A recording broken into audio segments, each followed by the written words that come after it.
In this video, we're going to be talking about how to use Xeon's mobile banking application and what are the key features and functionalities that it offers.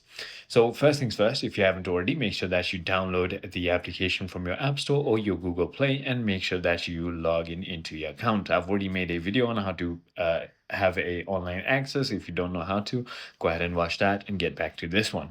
There are a couple of key features that you can go ahead and do. You can make sure you can also simply go ahead and mobile deposit. As you can see on the bottom of the screen, there's going to be a mobile deposit button. When you simply tap on that, you can capture images of your checks with your phone camera to deposit funds directly to your bank account.